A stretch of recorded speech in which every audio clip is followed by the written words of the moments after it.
You're listening to Talkline with Zev Brenner, America's premier Jewish broadcast on the air since 1981. And now, here's your host. Welcome back to the program. Zev Brenner. It's been a while, but I always love having Rich Cohen with us. He's a prolific writer, I think around 14 books. And I know we interviewed him when he wrote a book about tough Jews, and he wrote about the mafia. He's a New York Times best-selling author. And his latest book is called The Adventures of Herbie Cohen, the world's greatest negotiator, his father. Yeah. And the book, and his father did write a very, very interesting and important book on how to negotiate anything. So I think it was before Donald Trump, The Art of Negotiation, right? That was first your father came out. Yeah, long before. I think my father kind of invented the genre in a way of kind of mainstream, non-business school how-to negotiation books. But your father, I didn't realize he trained the FBI, and I think there's a series on TV using techniques that your father pioneered. He was a great promoter.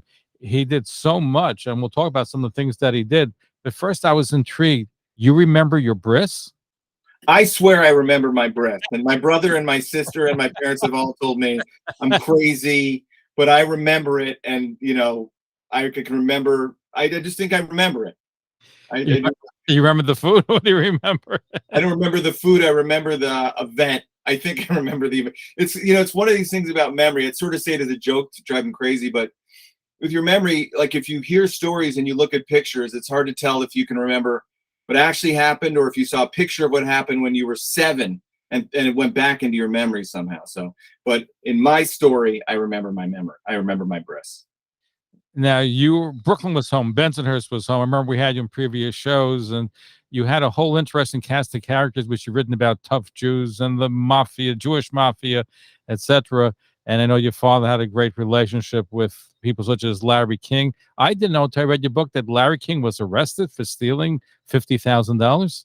Yeah, Larry had a gambling problem, and Larry Ziegler, I should say. Yeah, he was a big star in Miami. He had a show that he used to do live from Pumpernickel's Delicatessen, and he'd interview everybody. And this head of the station gave him like basically a cashier's check to drop off at the bank, and he had a sure thing on a horse. And he thought, well, it's not going to hurt anybody. I'll bet this money, and it's a sure thing. I'll give him his money, and I'll take a lot more money. And his sure thing turned out not to be a sure thing, and he realized what was going on, and he made a run for it, basically. And he was arrested. There's a famous mugshot of him, and they didn't press charges because everybody realized what had happened. But he was fired, and he sort of kicked out of Miami, and he went and had this whole other slow-building life that started in Louisiana, and then eventually he reached the top again. So Larry, my brother used to always tell me I should write a book called That's Life, based on the Frank Sinatra song Riding High in April, Shot Down in May, because Larry lived it. He was up, he was down, and he was back up. And my father and Larry grew up together. They met when they were 9, and my father's role was often to keep Larry out of trouble or get him out of trouble, which Larry got into. And those are the period of years where my father went to the army and he was working with his own life, and Larry was on his own. And I feel like if my father had been around, that wouldn't have happened. And my father re-entered his life when he was down, and they kept that friendship up until Larry died very recently. Wow, Herbie, right? Your father was also known as Herbie. Fascinating personality. I'm going to give people an overview of what your father has accomplished, and then we'll talk about some more specifically. He's done so many different. He's been a speaker. I mentioned a writer. He helped resolve the Major League Baseball umpire strike in 1979, the New Orleans police strike. He advised Jimmy Carter during the Iran hostage crisis in 1980-1981. He advised Ronald Reagan during the summit with Mikhail Gorbachev. He was also part of the American team of Geneva during the strategic arms reduction talk that's called SALT. He was also an eyeball with the Ruskies. He trained the FBI's behavioral science unit. He did so much. He worked with Fortune 500 companies. How did he get to do all that kind of thing? Well, I should say my father's main qualm with the book is that I left too many things that he did out. What did you leave out? He sent me a list yesterday of like 500 things he did that I didn't include, like, because I was too young to remember, as he says, so he worked for all these banks. He worked for every bank in America. He set up the hostage protocol at the FBI. He trained all these SWAT teams at big cities of how to deal when somebody's taken hostages. So he was involved in getting Sharansky out of Russia. He was involved with the Refuseniks, and he was involved with the Achille Lauro. I mean, he gave me this giant list. So what I like always about my father's story is he's a lawyer. He went to NYU Law School, but he's just kind of a neighborhood guy who has just got a great sense of the world and reads people really well. Like in another life, maybe would have been a great poker player. And he had an instinct from the time he was a kid, which is when you want to deal with somebody, you want to figure out how they're seeing the world and then talk in their language. And it made him a great teacher of people because he has this great empathy for other people and this great teacher of negotiation. And he had an instinct for it. And when his first real job was at Allstate Insurance, when he was still in law school, and he worked his way all the way up through Allstate to the executive suite at Sears, which was then like Amazon. It was the biggest company in the world. And he started working for all their subsidiary companies, training their people how to negotiate. And ultimately, he went on his own and started teaching people how to negotiate. And that brought him in to the FBI and the State Department and the CIA. And they started using him to train their people and to also write up philosophy of how we should negotiate, and then to being involved in actually negotiating some of these deals. But so it's a little Zelig-like. He's been everywhere. But how did he get to advise Jimmy Carter, get involved with Gorbachev, Ronald Reagan, Democrats, Republicans? That's amazing. The way he got to advise Jimmy Carter was he was working for the FBI, training their people and setting up this hostage thing and he helped settle the New Orleans police strike. He was kind of in the news. And when the hostage crisis happened, they needed help. And somebody had met my father and they said, let's bring this guy in. And he came in and he thought Carter was doing a terrible job, by the way, because he thought that Carter was too emotionally involved. My father's mantra his whole life is the key to a successful life in negotiation is you got to care, but not that much. And this is why he thinks like you can never negotiate for yourself because you're too overly invested and you play too tight and you make mistakes. The idea is you got to be willing to walk away. And Jimmy Carter cared too much. I mean, it's important to care, but you don't let the Iranians know how much you care because ultimately it raises the cost of the hostages. That's what he felt. So ultimately, he left the Carter administration because he thought they were doing a terrible job. And he spoke publicly about his criticism. And that brought him into the Reagan people, which is they wanted his advice on what he thought of the whole thing. And then he ended up working for Reagan. And then they put him on the START talks, which he worked on. So, and he very famously predicted, based on his idea of how negotiations are all alike, and they all follow the same map, when the hostages would be released. He did that like 6 months before they were released, and he was right within 3 minutes. Wow. That kind of made him famous, that prediction. What is he? I think President Joe Biden can use him right now for the Iran talks. What does he think about what's happening today with the Iran treaty trying to be revived again? He thinks it's terrible. I mean, he thinks that Biden and his people are terrible negotiators. He thought they were terrible negotiators back when most of them were working for Obama, and they did the same deal because, and it makes him sad, I think, because his whole life was to teach negotiation as the idea that everyone's negotiating all the time.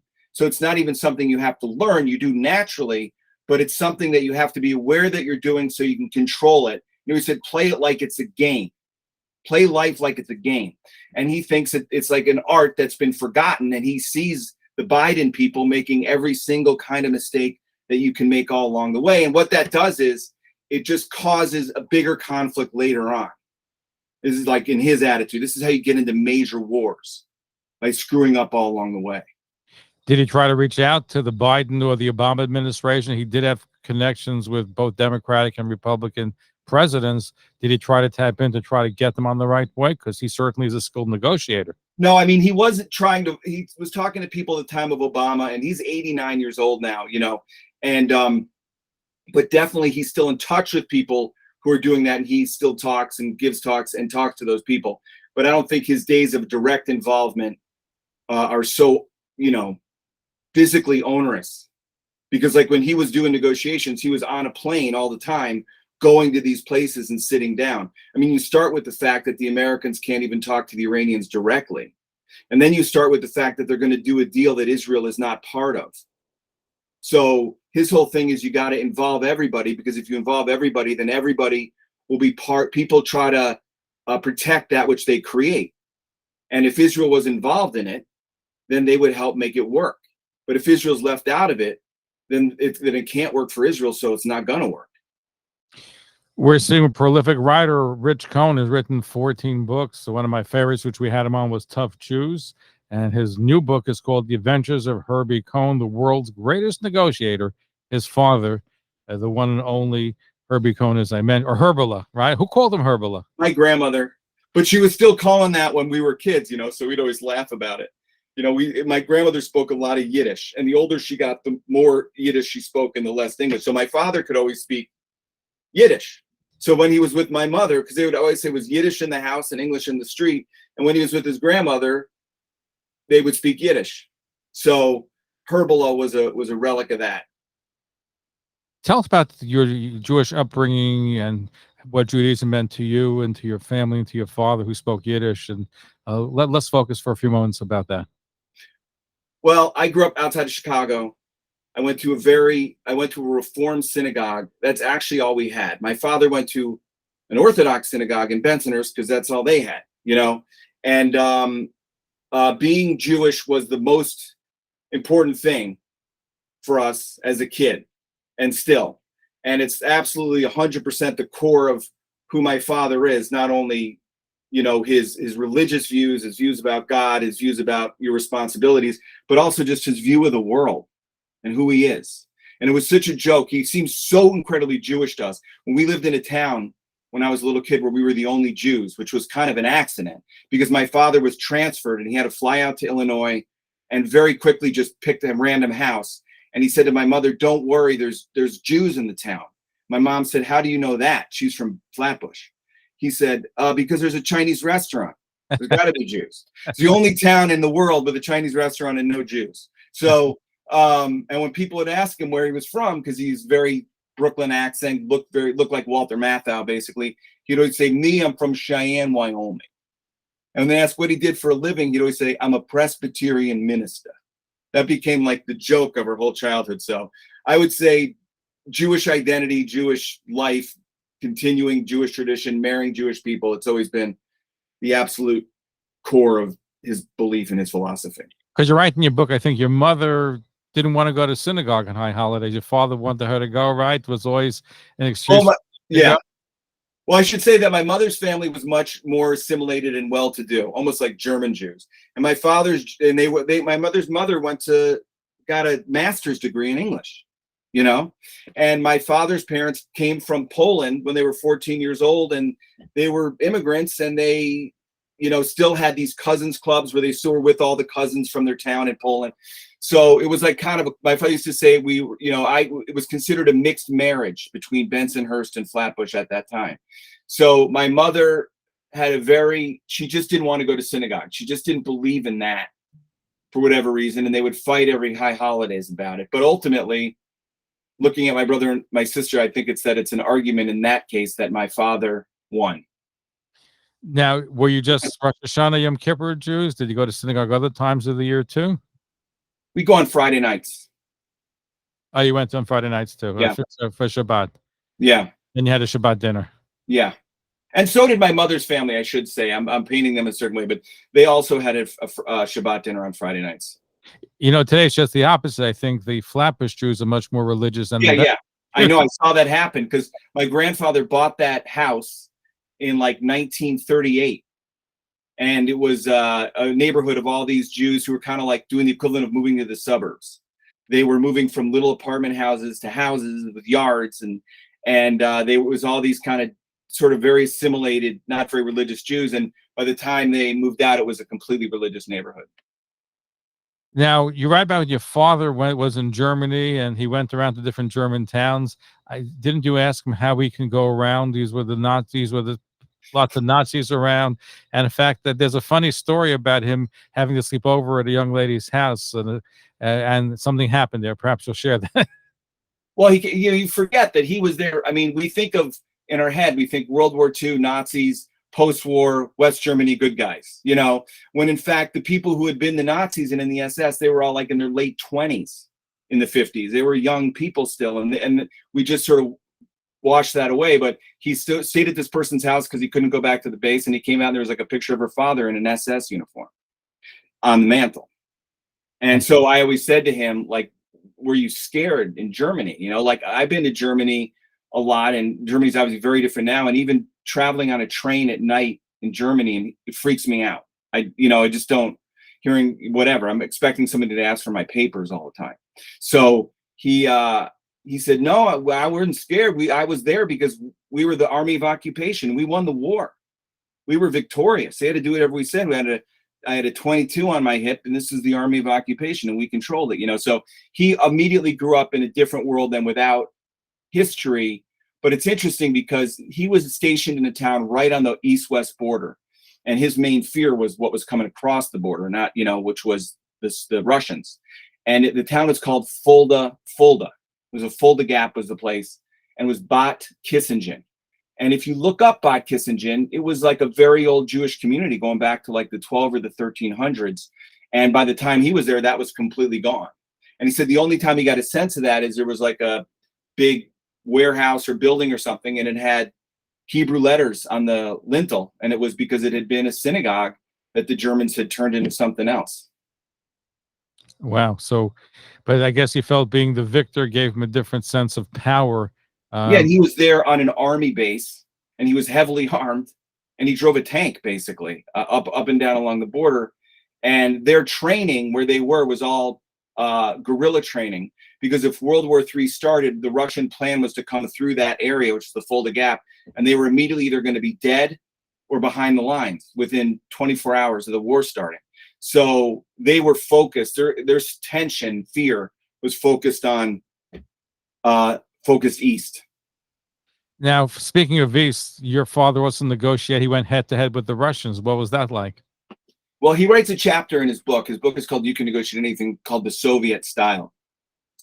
And to him, the Soviet style is zero sum, which means I can't win unless you lose. And even if I win, but you haven't lost, then I haven't won. You know? And he learned to deal with it. And one of his things is you can never give a concession or a gift if you're dealing with somebody that believes like that, because they don't take it as a gift. They take it as a sign of weakness. So one thing he would point out, you mentioned Ukraine, is when Joe Biden said, well, if it's a small invasion, we maybe won't do anything. That was accepted not as like sort of moderation by Biden, but as a sign of weakness. And was provocative, because weakness is provocative. It causes people to attack. And anybody that's been a kid knows that if you act weak, you get attacked. You know, so I think that his experience with the Russians, negotiating with them, was the sort of trust but verify, which is you always have to get something for everything you give. And you always have to be very, very, very careful, because they're looking to screw you. So like with the Iranians right now, I mean, I don't think that our side seems nearly suspicious enough. We're not. We trust them. Yeah. And we have the Russians negotiating on our behalf with the Iranians. We don't trust them on anything else. But when it comes to Iran, we trust them. Well, it's like the David Mamet thing, which is if you sit down at a poker table, look around and identify the sucker. And if you can't identify the sucker, it's you. And you need to leave. Would you say that Donald Trump patterned in his book, You Can Negotiate Anything, The Art of the Deal, on your father's book? Did it have any impact on him? Did your father have any connections with it? Yes, because Trump had asked him for a blurb. So Trump was, because my father's book was 10 years, 15 years before, and it sold like millions of copies. So he was clearly aware of it. And you know, some of these phrases, like my father's had a business called Power Negotiations, and their slogan was the art of negotiation. So I almost feel like Trump just scooped it up and took it, but they have very different views, because my father's thing is win-win negotiation, which is because he popularized the phrase win-win. And the idea is that in the long term, for you to win, the other side has to feel like they've made you stretch and that they've won something too. So both can walk away and support the deal. But isn't that how the deal works? If you want to make the other side feel they won when they actually didn't win. Well, you want to make them think that they got everything out of you that they could. So an example is I was trying to buy a house in New Jersey a couple of years ago, and I was out of time. I had nowhere to live. And I offered them the asking price, figure out how to get the house. Give me the asking price. My father said, that's a big mistake. If you give them the asking price, you won't get the house. And that made no sense to me. And I said, how do you figure that? He goes, because their first reaction isn't going to be, we're happy we got our asking price. They're going to think, we screwed up. We should have asked for more. And then they're going to start looking for ways out of the deal so they can sell to somebody else for more. And that's exactly what happened. Wow. So he had his finger on the pulse. Yeah. And then that's why I live in Connecticut, actually, because I didn't get that house and I got this house by following his thing, which is, he said it's like, seems like a stupid dance, but in the end, you ask for less, and then they come down, you come down, you each come down by smaller and smaller increments. Why don't you have your father negotiate for you? Well, I did after that, because I'm a bullheaded kid who thinks he knows more than his father, like every other kid. Like my kids think I'm an idiot. I thought he was an idiot. I thought that's just a natural chain of events.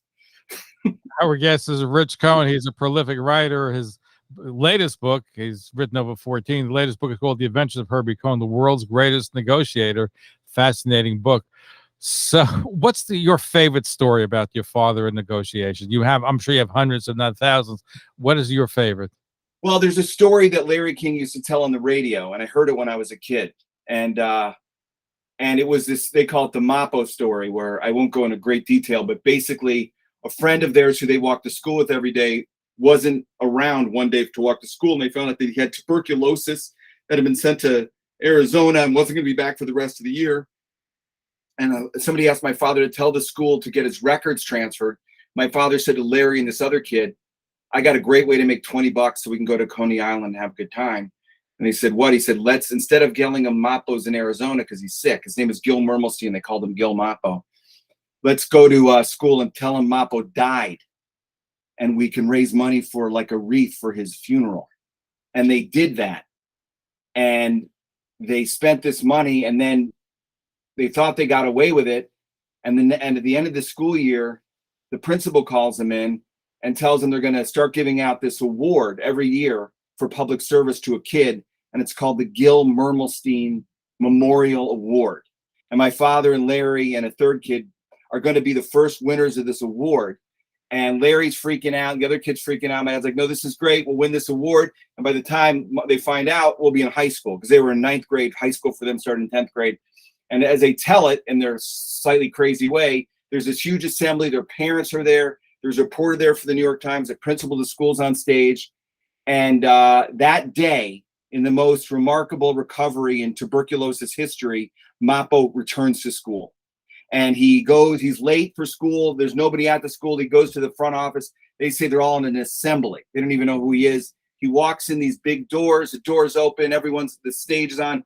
People turn around. They see Mappo. They instantly know what's happened, that my father and Larry have done this. And laughter starts at the back and spreads to the front. And Mappo's transfixed because he sees over the stage there's a big banner that says Gil Mermelstein Memorial Award. And they say, my dad would say, Mappo wasn't the smartest kid in the world, but he knew what memorial meant. It meant you were dead. And everyone's laughing. The principal looks up. He doesn't know what's going on. He doesn't even know who Mappo is. And my father jumps up and yells, go home, Mappo. You're dead. You're dead. Mappo runs home. And then my father and Larry and this guy, Brazzi Abadi, are in huge trouble. They're going to get kicked out of school. And my father, he threatens them. They're never going to go to high school. They're never going to play sports. And my father says, principal, please, for a second, just think about this. Don't think about us. Think about you. Yes, we're never going to go to school again. We're going to be in trade school and all this. But what's going to happen to you? I mean, we came in here and told you a kid was dead, and all you do is call his house and get a disconnected number and write dead on his card, and then you're giving us an award? Yeah, we're not going to high school, but you're never going to work again in New York State. And Larry writes about it in his book. He says the principal was just whipped, and he just said, all right, let's just forget the whole thing. So Larry said that was my father's first negotiation, because he did that thing where he sort of said, put himself in the position of the principal instead of his own place, and said, what does the world look like to this guy? And what can I offer this guy? What I have to tell this guy is, you're not getting away, but I'm going to offer you a way out, and it's to let us go. It's a great story. Did he ever negotiate on behalf of Israel or Jewish leaders? He was involved, and he reminded me of this recently, with the peace talks with Rabin and Arafat. And I don't remember the exact particulars because I was a kid, or I was early 20s. But yes, but I know that part of the problem with him negotiating, I always thought with Israel, is one of his rules is you shouldn't negotiate for yourself, and you can't negotiate with your own family because you care too much. And I just think he cared too much about Israel to follow his own rules and be the kind of negotiator he would want to be, which is, you got to be a little disconnected. I mean, this whole thing is about being detached and realizing that, as you always said, like in the grand scheme of things, this is just a walnut in the batter of life, just a blip on the radar screen of eternity. And I always felt he'd have trouble maintaining that when it comes to Israel. I hear that, but he loved Israel, and from what you said, you had a strong Jewish background. We have a lot of family in Israel that we still have, and we would go there a lot. When I was a kid, we'd go there every year, pretty much, to see our family, really. So I want to connect your other book, Tough Jews, and this book too. So you write about growing up and with the Jewish mafia and some of the tough guys. Did your father interact with some of these mobsters and smart Alex and Jewish mafia, Murder Incorporated, etc.? Well, the real heyday of Murder Incorporated was kind of over by the time he was a kid, because most of those guys went into prison to Sing Sing, and a bunch of them were executed during the Second World War when my father was like 9 or 10 years old. He was born in 1933, so he would have been like about 10 years old. So, but they were still around. There were a lot of them in Bensonhurst, and he did interact with them. And, you know, he used to always say that their neighborhood was 49% Italian, 49% Jewish, and 2% other. So he felt like that was his world, you know. And a lot of these guys who just died, like Paul Servino, I think was from Bensonhurst. I mean, just actors who played, and the guy who played Paulie Walnuts on Goodfellas, he was from Bensonhurst. And that was just the milieu that they all grew up in. A cute story. We have to have you back in this fascinating book. A cute story about a kidnapping. Kidnapping, and your father negotiated that. Tell us about it. Well, people would ask him, how did you learn to negotiate? Was your first negotiation? So Larry always said it was the Mapo story. My father said that there was a crazy kid in their neighborhood who kidnapped a girl's dog and took the dog hostage, and said he wouldn't release the dog until the girl agreed to go with him to a dance. Okay, and this was, like he said, this had everything, because it had a hostage, it had an irrational demand, a demand that couldn't be met as far as they were concerned. It had innocent bystanders, and it had a deadline, because they all had to be home for dinner by 5 o'clock. And he would say, like, you know, the deadline's a key thing, because every negotiation gets settled within 3 minutes of the deadline. That's how I figured out the Iran hostage crisis. The key is figuring out what the deadline is, because you might think you know, but it's never what you know. The Iran hostage crisis, the deadline he thought was Ronald Reagan's inauguration. That was the deadline, because the Iranians were scared of Reagan and they didn't want to deal with him. So in this case, he figured out the deadline was this kid who'd taken the dog hostage that was had to be home for dinner. So basically, he said that he solved that negotiation. He got the dog released, and the girl agreed to go with the kid to a diner instead of on a date with other friends present, because he was crazy. Amazing story. I want to close with this as well. As you mentioned Iran, and he figured the deadline. Is there a deadline now? Because the Biden administration is trying to get this deal done. They want to get back into a deal with Iran so desperately, and you keep on hearing that is happening. It's happening. I think eventually, unfortunately, it's going to happen. But how would you advise, or how would your father have seen the negotiation? What should we be doing that we're not doing? And obviously, as you said before, we messed up. I don't know what he would say for sure. Me, from listening to him, I would say the place where Iran is vulnerable is probably in their proxies, which are all over the Middle East, you know. And I know we just hit some of them the other day, which we haven't done. In Syria, right? Yeah. And I think that the thing to do would be to try to roll up those proxies. You know, they're dependent on Russia to give some kind of stability in Syria, and Russia is very stretched right now. So I would think that you take away Iran's tentacles, you know, that's how so that's why the Iran deal, they're able to make the Iran deal for now, because it doesn't mean anything to them. As long as they can have these tentacles in all these countries, they're in charge. in all these places. So I would think that you'd want to think outside the box. And that's one thing he was always really good at, which is, when I was a kid, we used to play this game called Risk. I don't know if you ever played that game. Oh, I remember that. Yeah. A long time ago, right? Right. So I was playing it with him. And if you play Risk, by the way, one thing you learn is the worst country to have is Ukraine, because it's got so many borders. You can be attacked from so many different places, as the Russians are demonstrating. So I was actually in Europe, my troops, and he had me surrounded, my father, and he's about to crush me. And I said, what can I do to get you to call off this attack? What can I give you? And he looked at me and he said, give me your Snickers bar and I won't attack. And I had a Snickers bar I had been saving. And I'm like, that's not part of the game. He goes, lesson 1, everything is part of the game. So I would think that he would be looking for other ways to put leverage on Iran than the obvious ways that we're doing and aren't working. What would you say is the number one message that you learned from your father when it comes to negotiations? You just got to be cool and not care that much. Realize that it doesn't matter that much. You can walk away, and something else will come along, that the other side is coming back. And a lot of times one of his key lessons is he says the key to success is learning to live with ambiguity. Like, you don't know what's going to happen. Now, Israel lives with ambiguity every day, pretty much. But you have to learn to live with ambiguity. And if you can't live with ambiguity, you can get rid of some of the ambiguity, but you'll pay a high price to get rid of it. So I think that's a key lesson from him, which is just living in the uncertainty and realizing that all of this is just a game. Now, it's a great book. Do you ever consider that it should be made into a motion picture? Which one? The one, this one. The other one. Yeah, I'm working on it right now, actually.